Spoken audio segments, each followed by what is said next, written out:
साथियों, केसी Samota YouTube channel पर आप सभी का स्वागत है।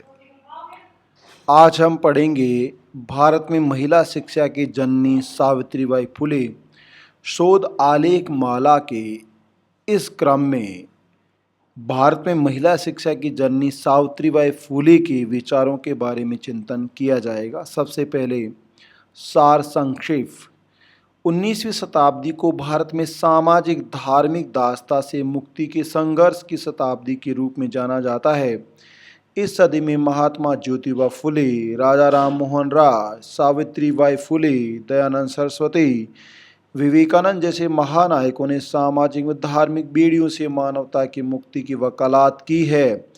इनमें क्रांति की भूमि महाराष्ट्र में जन्मी महिला शिक्षा की देवी सावित्रीबाई फुले का स्थान सिरमौर है।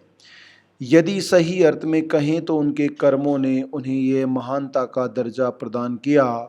सावित्रीबाई फुले एक महान शिक्षाविद, समाज सुधारक, काव्य लेखिका, नारीवादी, महिला शिक्षा के मुक्तिदाता, समानता, स्वतंत्रता एवं बंधुत्व के मूल्यों की उपासक, सामाजिक कुरीतियों एवं परंपराओं के विरुद्ध संघर्ष की मिसाल एवं प्रत्येक मानव के लिए अनंत प्रेरणा की साक्षात मिसाल थी।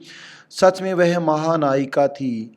इस शोध आलेख में सावित्रीबाई फुले के महिला शिक्षा के लिए और मानवीय मूल्यों की स्थापना के लिए किए गए संघर्ष का वृतांत का प्रामाणिक विवेचन किया गया है। साथ ही उनके अविस्मरणीय योगदान की उपेक्षा के कारणों का भी विश्लेषण किया गया है। इस आलेख के मुख्य शब्द या की वर्ड्स हैं महिला शिक्षा, अमानवीय परंपराएं, ब्राह्मणवाद और समाज सामान्य परिचय। सावित्रीबाई फुले का जन्म वर्तमान महाराष्ट्र के सतारा जिले के खंडाला तालुक के नया गांव में 3 जनवरी 1831 को माली परिवार में हुआ। इनकी माता लक्ष्मी बाई एवं पिता खांडू जी नवासा पटेल थे। हिंदू समाज की ब्राह्मणवादी सामाजिक व्यवस्था के अनुसार उनकी जाति शूद्र वर्ण में शामिल थी।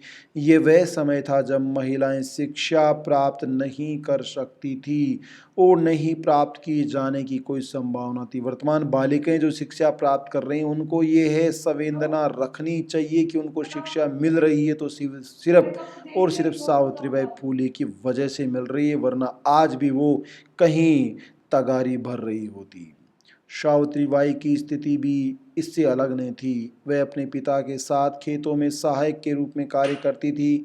एक बार सावित्रीबाई अन्य ग्रामीणों के साथ सिवरल के साप्ताहिक बाजार से वापस घर को लौट रही थी तो उसने देखा कि एक पेड़ के नीचे कुछ पुरुष एवं महिलाएं ईसा मसीह की प्रार्थना कर रहे थे। वह जिज्ञासावश उनके पास रुकी और ये जानने का प्रयास किया कि आखिरकार वे विदेशी क्या कर रहे हैं। उनमें से एक विदेशी ने सावित्रीबाई को छोटी सी पुस्तिका दी और कहा कि यदि वह इसे पढ़ न सके तो केवल तस्वीरें देखकर भी समझ सकती है। सावित्रीबाई ने इसे अपने पास हमेशा के लिए रख लिया।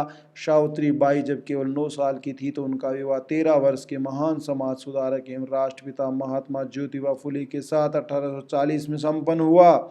इसके बाद सावित्रीबाई फुले के जीवन की राह बदल जाती है, जिसमें उसके पति ज्योतिबा फुले ने और उनकी बाल विधवा चचेरी बहन सगुनाबाई ने अहम भूमिका निभाई। सगुनाबाई का जन्म सतारा जिले के धनकावाड़ी में हुआ था और बाल्यकाल में ही वह विधवा बन गई थी और उसके बाद मिस्टर जॉन की मिशनरी में आजीविका संचालन हेतु कार्य करना आरंभ कर दिया। इसी मिशनरी में उनके जीवन पर समानता, स्वतंत्रता, बंधुत्व जैसे मूल्यों का प्रभाव पड़ा जो आगे चलकर महात्मा ज्योतिबा फुले के चिंतन में हमें दिखाई देता है। ज्योतिबा की माँ की मृत्यु के बाद उसका पालन पोषण सगुनाबाई के द्वारा ही किया गया था। महिला शिक्षा के लिए सावित्रीबाई फुले का संघर्ष। वैदिक या ब्राह्मण साहित्य के निर्देश में निर्मित हिंदू सामाजिक व्यवस्था में महिलाओं के लिए शिक्षा का पूर्णतः निषेध था और विशेषकर शूद्र वर्ण के लिए तो शिक्षा एक सपने के समान थी। परंतु इस सपने को साकार करने का पहला कदम उठाने वाली नारीवादी चिंतक सावित्रीबाई फुले थी। सावित्रीबाई ने अपनी शिक्षा विवाह के बाद प्राप्त की और अंततः वे भारत की पहली महिला शिक्षिका और महिला शिक्षा की पैरोकार बनी।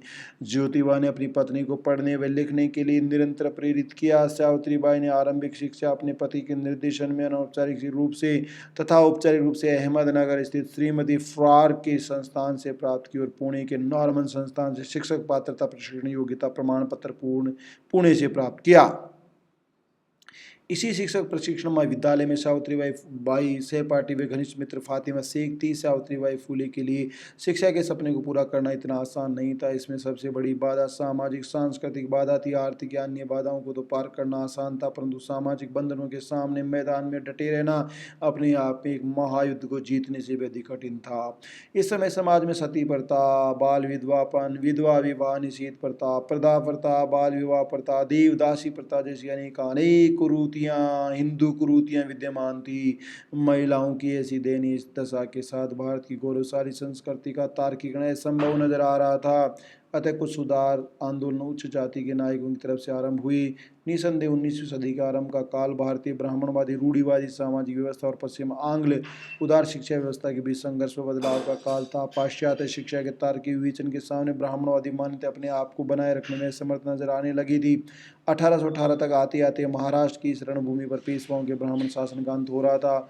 इसके उत्तरोत्तर समाज सुधार आंदोलन का आरंभ हुआ, परंतु यह आंदोलन केवल उच्च जाति तक ही अपना प्रभाव बनाए रख पाए। पहली बार गैर ब्राह्मण नायक ज्योतिबा फूले के नेतृत्व में सामाजिक सुधार आंदोलन आरंभ हुआ। यह सब अंग्रेजी शिक्षा की बदौलत ही संभव हो पाया। सावित्रीबाई फूले के द्वारा 15 मई 1848 को पुणे के भिंडेवाड़ा में पहला महिला विद्यालय शुरू किया गया। सावित्रीबाई इस विद्यालय की प्रधानाध्यापिका बनी और उनकी सहेली और पति ज्योतिबा के दोस्त उस्मान शेख की बहन फातिमा शेख, चचेरी सास सगुनाबाई और अन्य पुरुष शिक्षकों ने उनके साथ अध्यापन का कार्यभार संभाला। इस विद्यालय में एक ही छत के नीचे सभी जातियों की बालिकाओं को शिक्षा का अवसर पहली बार प्रदान किया गया। पहले बैच में 25 बालिकाओं ने शिक्षा प्राप्त करना शुरू किया। इसी विद्यालय की दलित बालिका मुक्ता को जाति व्यवस्था पर लिखे निबंध के लिए पुरस्कार मिला। 1852 में शिक्षा विभाग ने फूले दंपति को भी स्नेह कार्य के लिए पुरस्कार से सम्मानित किया। इसी वर्ष अछूत बालिकाओं के लिए भी विद्यालय स्थापित किया गया। उनका यह शैक्षणिक कदम शिक्षा के क्षेत्र में ब्राह्मण एकाधिकार के इतिहास की पहली खुली चुनौती थी।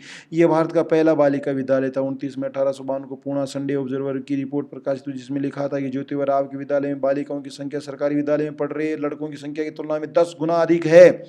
इसका कारण इस विद्यालय में बालिकाओं को पढ़ाने की पद्धति का बेहतर होना है और यदि ऐसा ही हाल रहा तो आने वाले समय में लड़कों को बालिकाओं की उपलब्धि के समक्ष अनुसार होना पड़ेगा।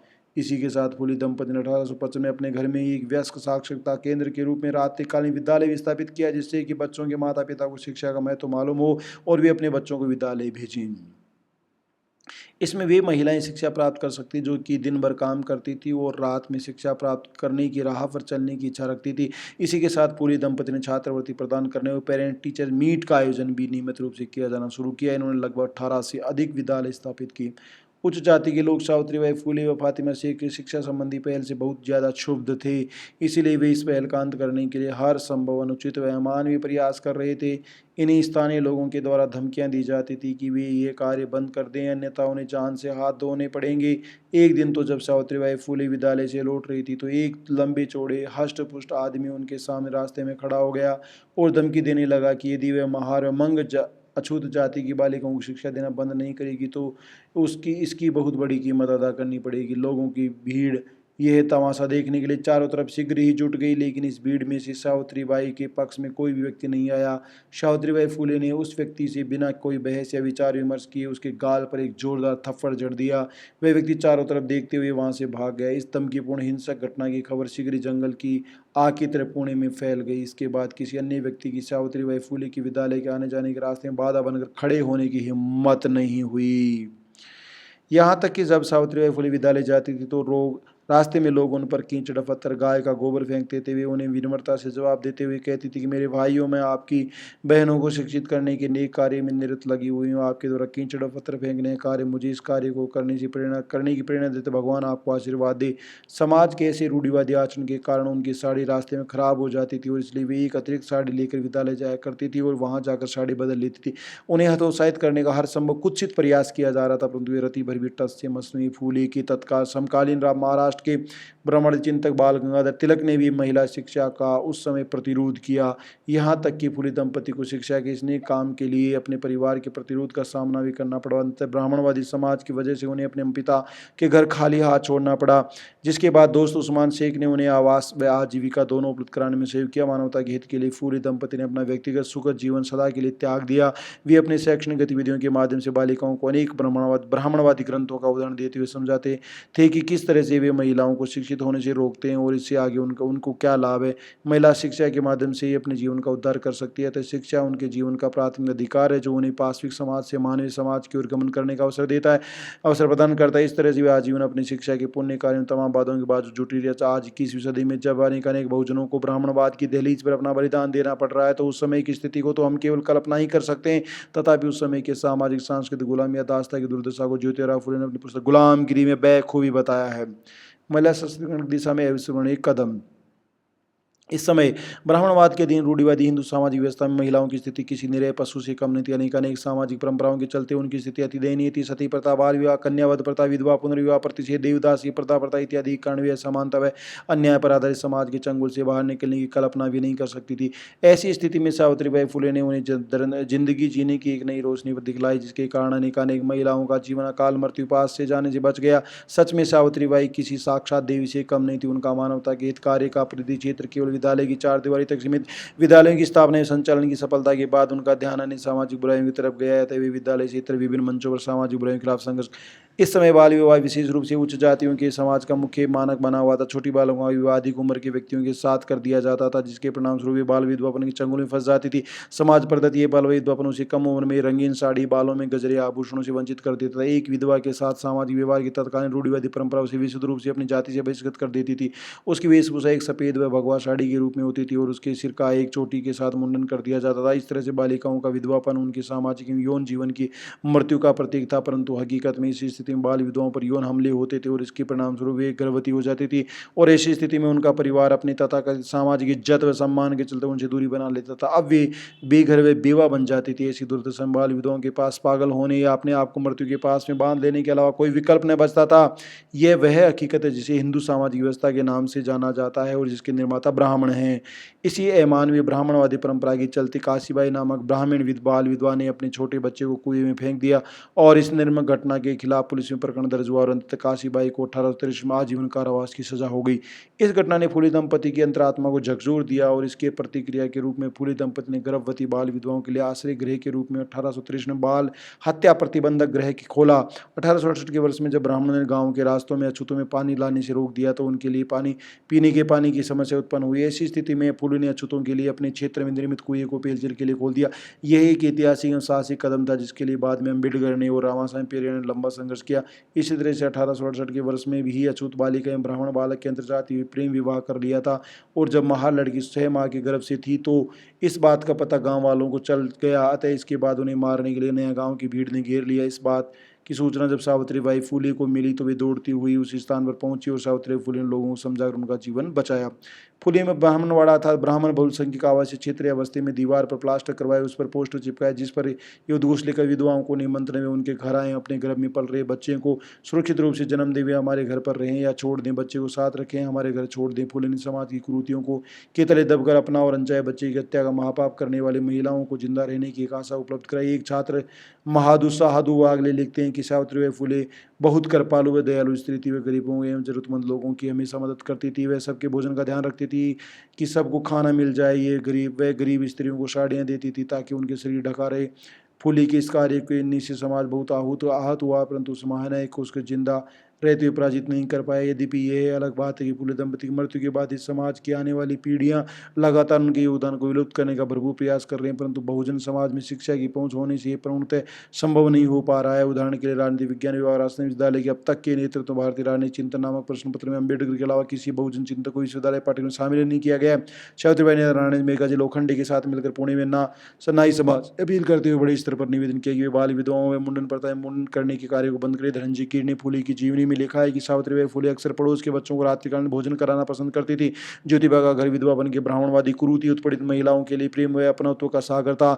नदी में कूदकर जान देने का प्रयास करने वाली विधवा महिला के बेटे को फुले दंपति ने गोद लिया। विधवा ब्राह्मण महिला का बेटा यशवंत राय के नाम से जाना गया और आगे चलकर तत्कालीन ब्रिटिश सेना में एक बड़ा चिकित्सक बन गया।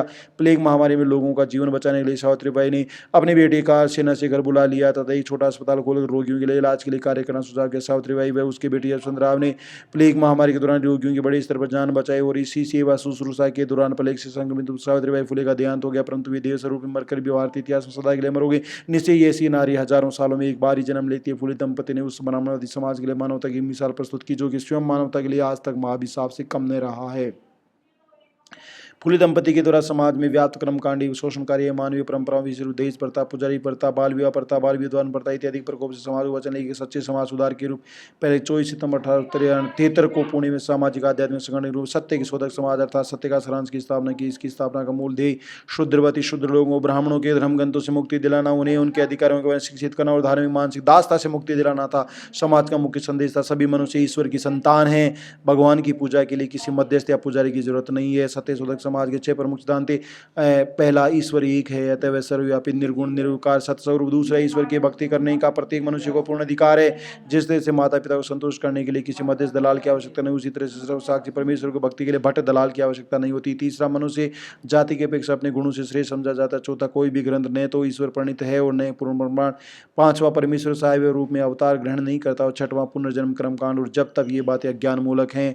इस समाज की महिला इकाई की मुखिया सावित्रीबाई फुले थी। पुणे में प्रति सप्ताह आयोजित महिला विंग की बैठक में महिला शिक्षा, विधवा पुनर्विवाह जैसे विषयों पर बहस व परिचर्चा होती थी। सत्य शोधक समाज के दिन विवाह के कार्य के संपादन के ब्राह्मण पुजारी या धार्मिक कर्मकांड का त्याग किया गया और सादगीपूर्ण विवाह परंपरा को स्वीकार किया गया, जिसे अंतर्जातीय व अंतर धार्मिक विवाह भी शामिल थे। वर वधू को शिक्षा व समानता की शपथ दिलाई जाती थी। इस समय समाज मंच सदैव जाति एवं लैंगिक विषयों पर विचार विमर्श के लिए उपलब्ध रहता था। नवंबर 1890 में महात्मा फुले की मृत्यु पर प्रश्न उत्पन्न हुआ कि सब यात्रा में सबके आगे घट लेकर कौन चले गए। यशवंत राव को समाज ने रक्त संबंधी न होने के कारण मना कर दिया। सावित्रीबाई ने स्वयं घट को संभाला और शमशान घाट में ज्योतिराव को मुखाग्नि दी। उस समय के समाज में ये एक असंभव कदम था जिसने सबको आश्चर्यचकित कर दिया। ज्योतिराव की मृत्यु के बाद सत्य समाज का पूर्ण सावित्रीबाई फुले के द्वारा आजीवन समाज। आज भी हिंदुस्तान की जो बालिकाएं लड़कियां पढ़ी लिखी हैं, MA PhD हैं, उनकी औकात और हैसियत नहीं है कि वो अपने पिता की मृत्यु पर ऐसी घट लेकर आगे चले और उनको कपाल क्रिया को संपादित करें। वो कायर और कमजोर हैं। सावित्रीबाई फुले एक शिक्षक एवं सामाजिक सुधारक कार्यकर्ता, कर्मठ जुझारू नारी शक्ति ही नहीं अपितु एक कवियत्री और लेखिका भी थी, जिन्होंने अपने काव्य रचनाओं के माध्यम से न केवल शिक्षा की महत्ता को उजागर किया अपितु तत्कालीन समाज में व्याप्त रूढ़ियों प्रति जन जागृति का कार्य किया। सावित्रीबाई फुले ने मात्र 23 वर्ष की आयु में अपनी पहली काव्य रचना काव्य फुले को 1800 में प्रकाशित किया। उसका स्वभाव एवं व्यक्तित्व इन कविताओं में अपने आप झलकता है। उसने अपनी कविता 41 अपने पति को समर्पित की, जिन्होंने उन्हें यह अवसर प्रदान किया और जीवन भर सावित्रीबाई फुले के लिए हर कदम पर साथ खड़े रहे। शताब्दियों के विद्यमान सामाजिक बंधनों को तस्वीरों की तरह प्रस्तुत किया गया। अपनी इस कृति में उसने अपनी कविताओं के समाज में विद्यमान जातिवाद एवं छुआछूत के शोषणकारी व अमान्य परंपराओं को उजागर किया। अंग्रेजी शिक्षा प्राप्त करने में उसके महत्व का व्यक्त किया। उसकी कविताओं में व्यक्ति के अंदर में जागना भाव भरे गो गेट एजुकेशन के शीर्षक से कविता बहुत अधिक प्रसिद्ध हुई। 52 का सुबोध रत्ना का 1892 था। शुद्ध रत्नों का सागर के रूप में प्रसंबा ज्योतिराव को समर्पित उनकी दूसरी महत्वपूर्ण रचना। ये रचना महात्मा ज्योतिराव फुले के जीवन ज्ञान को समर्पित जीवनी। इनके अलावा सावित्रीबाई फुले की रचनाओं में ज्योतिराव के भाषण, सावित्रीबाई फुले की ज्योतिराव को पत्र, मातोश्री से सावित्रीबाई के भाषण 1892 थे। निष्कर्ष, महिला शिक्षा एवं सशक्तिकरण के लिए सावित्रीबाई फुले का जीवन भारतीय लिए अथाह संघर्ष सफलता की अनंत प्रेरणा है। उनका मानवीय समानता, स्वतंत्र न्याय का संदेश दुनिया में हर व्यक्ति तक पहुंचा। इसके लिए हमें सत्य जानना ही होगा कि भारतीय अधिकांश विद्यालयों, महाविद्यालयों, यहाँ तक विश्वविद्यालयों में शिक्षा के दिव्य मंदिर बने हुए हैं। ये तमाम अकादमिक कार्यक्रम विश्वविद्यालय किसान समारोह सहित इस प्रतिमा के आरंभ किए जाते, परंतु शायद ही शिक्षा की सच्ची पैरोकार सावित्रीबाई फुले के लिए ऐसा किया गया हो या किया जाता हो। ये सब भारतीय शिक्षित जनमानस के अवैज्ञानिक एतार की नजरिए को दर्शाता है जो शताब्दियों से कायम है और इसके कमोबेश महत्वपूर्ण स्थान महिलाओं का है, जो आज सावित्रीबाई फुले के योगदान से ही शिक्षा प्राप्त कर पा रही हैं। लेकिन ये तो उन्हें मालूम ही नहीं है कि उनके लिए शिक्षा की अलग जगाने वाली शायद देवी सावित्रीबाई फुले थी, न कि कोई और देवी। शिक्षण संस्थान आज भी फरवरी माह में बसंत पंचमी महोत्सव मनाती हुई दिखाई देती है, परंतु 3 जनवरी को जन्म लेने वाले सावित्रीबाई फुले का योगदान उन्हें याद ही नहीं है। ये मेरे देश और देशवासियों को दुर्भाग्य है कि सच उन्हें बताया ही नहीं गया और उन्हें मालूम ही नहीं है, या उसे जानने व मानने व मनाने की उन्हें हिम्मत ही नहीं है, या उनके शरीर में खून ही नहीं है, अभी तो पानी भरा हुआ जो कि जिंदा रहते हुए मरे हुए व्यक्ति के समान हो, या उन्हें जिंदा लाश भी कहा जाए तो अतिशयोक्ति नहीं होगी। इसके अलावा साक्षर जन उत्तरदायी हैं और इसमें भी शिक्षक को सबसे ज़्यादा जिम्मेदार माना जा सकता है, क्योंकि उसी का सबसे बड़ा उत्तरदायित्व है कि वह बच्चों को शिक्षा प्रदान करे, नहीं कि अक्षर ज्ञान, क्योंकि उसे अंधकार को मिटाकर प्रकाश को प्रसारित करने वाला माध्यम माना। 1995 3 जनवरी को राष्ट्रीय बालिका दिवस के रूप में मनाया जाता है। हमें इसे व्यापक स्तर पर आयोजित किया जाना चाहिए, जो कि हमारा कर्तव्य है। अंत में सावित्रीबाई फुले के अविस्मरणीय योगदान को व्यक्त करते हुए प्रोफेसर हरि नरिके कहते हैं कि भारत के सामाजिक एवं शैक्षणिक इतिहास में फुले दंपति का नाम स्वर्णिम अक्षरों में दर्ज है और रहेगा। उन्होंने अपना जीवन अपने लिए नहीं अपितु लोगों के लिए जिया है। ज्योतिबाई की तुलना में सावित्रीबाई का व्यक्तित्व अधिक प्रशंसा का हकदार है। Thank you so much.